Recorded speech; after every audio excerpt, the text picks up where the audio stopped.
آج میں آپ کے سامنے جادو کے تیسرے مرحلے کو بیان کروں گا۔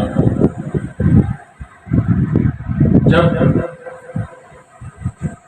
جادو کو کچھ عرصہ گزر جاتا ہے، جادو اچھی طرح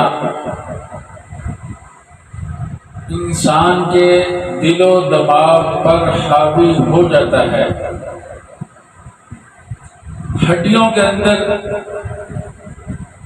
گوشت کے اندر گھس جاتا ہے، اچھی طرح انسان کو اپنی لپیٹ میں لے لیتا ہے۔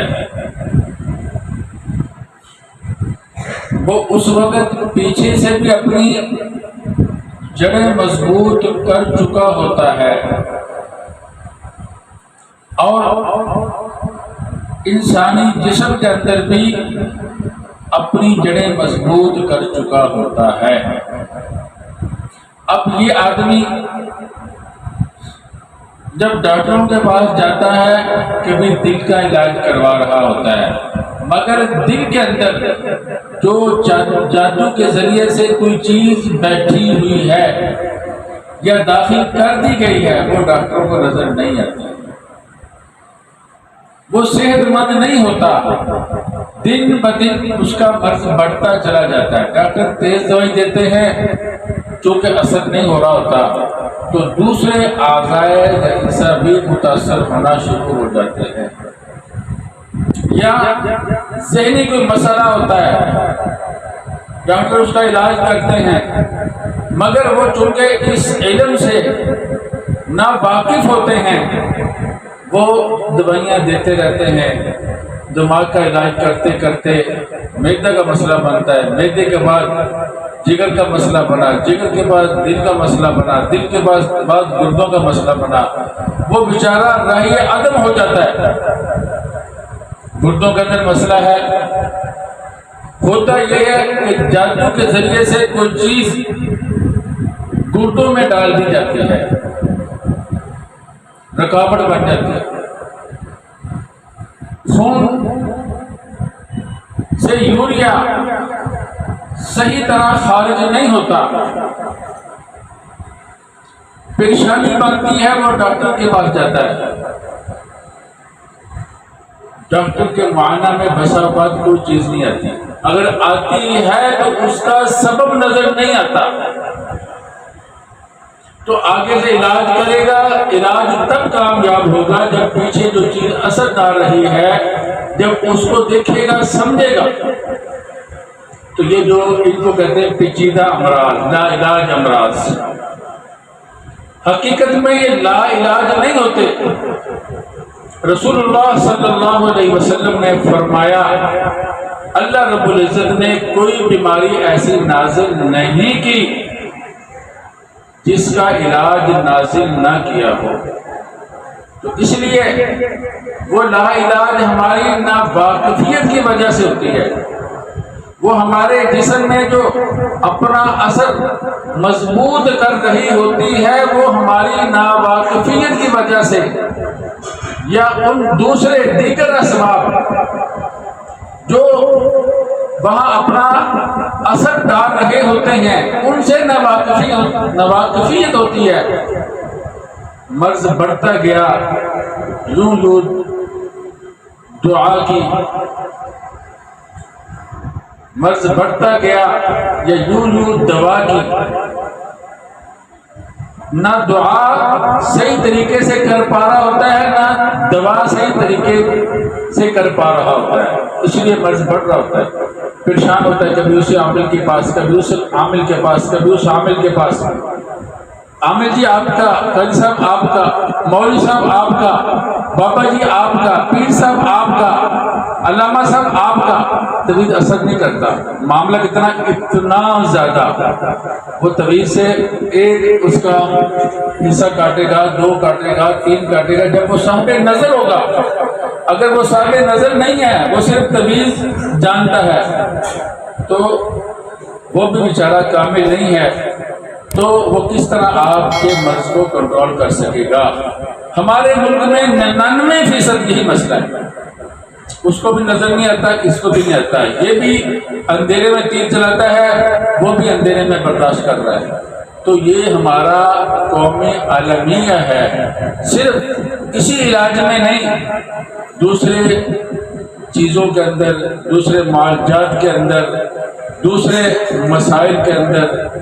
حتیٰ کہ سیاست کے اندر بھی، اور مذہبی لوگوں میں بھی یہ بات پائی جاتی ہے۔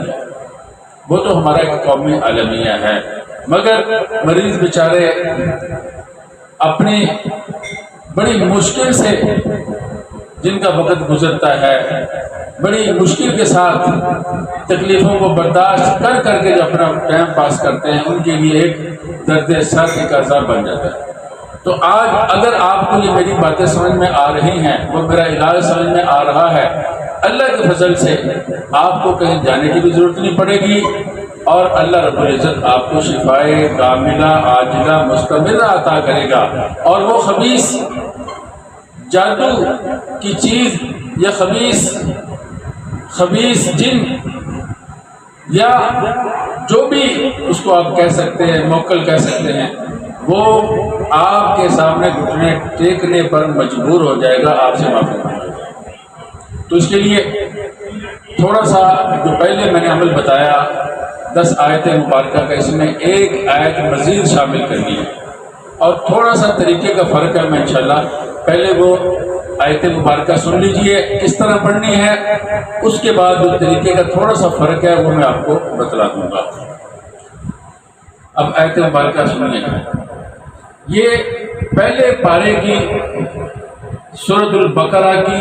آیت نمبر 102 ہے۔ اعوذ باللہ من الشیطان الرجیم، بسم اللہ الرحمن الرحیم،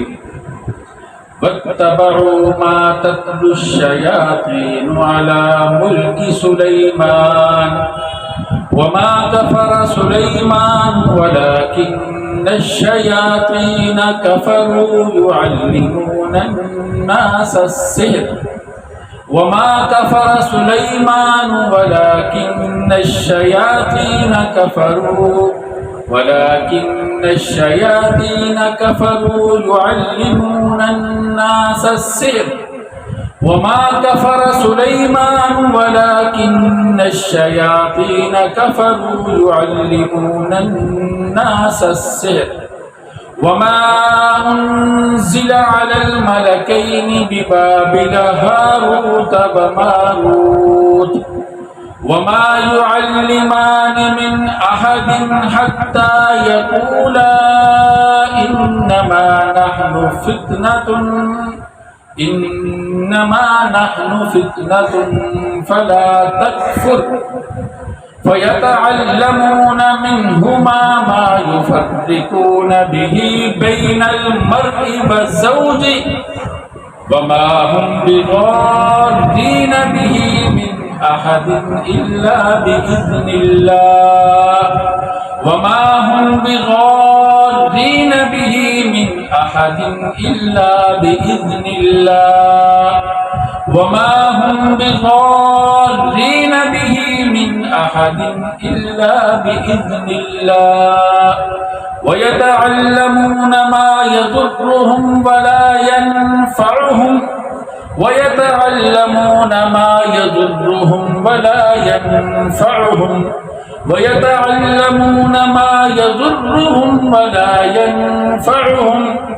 ولقد علموا لمن اشتراه ما له في الآخرة من خلاق ولبئس ما شروا به أنفسهم لو كانوا يعلمون صدق اللہ العظیم۔ تو ایک آیت مبارکہ یہ، اور 10 میں نے آیت مبارکہ جو پچھلے مرحلہ میں جو درمیانہ مرحلہ تھا، متوسط مرحلہ تھا، اس میں بیان کیا تھا۔ اس کے ساتھ آپ نے آیت الکرسی 21 دفعہ، یا پھر 11 دفعہ، چاروں کل 11 دفعہ یا پھر 7 دفعہ یہ آپ نے پڑھنے ہیں۔ اب آپ کو 3 چیزیں چاہیے، ایک سرسوں کا خالص تیل، دوسرا نمک کی وہ ڈلی جس میں سرخی نہ ہو، جس کو آپ شیشہ نمک کہتے ہیں، تیسرا بیری کے کم از کم اتنے پتے ہوں، اگر آپ تعداد میں کہ کتنے ہونے چاہیے یہ پوچھتے ہیں تو وہ 49 یا 50 ہوں، اور اس میں احتیاط یہ ہے کہ وہ بیری کے ایک ہی طرف سے لے کر نہیں آ جانے، ادھر سے لیے ادھر سے لیے اور بس نہیں، بیری کے چاروں طرف سے لینے ہیں، بیری کے چاروں طرف سے، یہ بات اچھی طرح سمجھ لیجیے، وہ بیری کے چاروں طرف سے لینے ہیں۔ تو اب آپ نے کرنا یہ ہے کہ ان پتوں کو پانی میں اچھی طرح ابال لینا ہے اور تیل کو اپنے سامنے رکھ لینا ہے، اور سادہ پانی جو نہری ہو یا بارش کا ہو یا زمزم کا ہو، اس کے علاوہ تیسرا پانی کام نہیں کرتا۔ نہری سے مراد ہے نہروں کے اوپر جو پمپ لگے ہوتے ہیں یا نلکے لگے ہوتے ہیں یا ٹوٹیاں لگی ہوتی ہیں، ان کا پانی جو نہر کے اوپر لگی ہوتی ہے۔ ہمارے یہاں جیسے نواڈی پل کے اوپر جو نہر ہے وہاں لگے ہوتے ہیں، تو آپ نے پتوں کو پانی میں ابال لیا، نہری پانی کو علیحدہ ایک بوتل میں ڈال لیا، آپ نے نمک بھی لے لیا، تیل بھی لے لیا، یہ آیت مبارکہ پڑھ کر آپ نے ان پہ دم کرنا ہے۔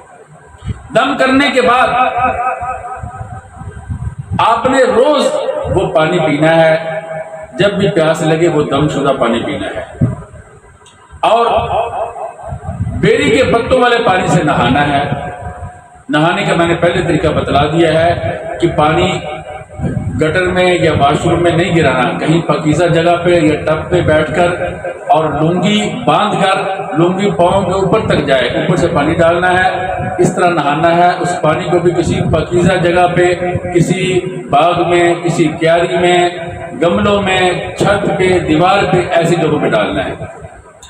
اور وہ جو نمک ہے وہ کھانے کے اندر استعمال کرنا ہے۔ وہ جو تیل ہے، تیل آپ نے نیچے کمر کے نیچے سے لے کر یہ جو کندھے ہیں کندھوں تک کمر پہ لگانا ہے۔ اگر کوئی اس سے زیادہ لگانا چاہے تو وہ سر پہ بھی لگا سکتا ہے، جسم کے اگلے حصے پہ بھی لگا سکتا ہے، ٹانگوں میں بھی، جہاں مسئلہ زیادہ محسوس ہو اس کو لگا سکتا ہے۔ لیکن اتنا ضروری ہے کہ کمر کے نیچے والے حصے سے لے کر کمر کے اوپر والے حصے تک تیل کو جذب کرنا ہے، اور نہانے سے پہلے سادہ پانی سے صابن لگا کے نہا لینا ہے تاکہ تیل وغیرہ دھل جائے، جسم صاف ہو جائے۔ پھر وہ پتوں والا پانی، دم شدہ پانی، اس سے نہانا ہے، اس کو اچھی طرح مل کر نہانا ہے۔ تو انشاءاللہ اللہ کے فضل سے یہ اگر آپ نے کسی پہ کیا تو اس میں بسا اوقات خبیث جن، جادو کا موکل، جو بھی چیزیں بسا اوقات وہ مجبور ہو جاتی ہے بولنے پر، وہ بے ہوش ہوتا ہے، وہ حاضر ہو جاتی ہے۔ تو اگر ایسی صورتحال پیش آئے تو اس کا کیا کرنا ہے، انشاءاللہ میں آئندہ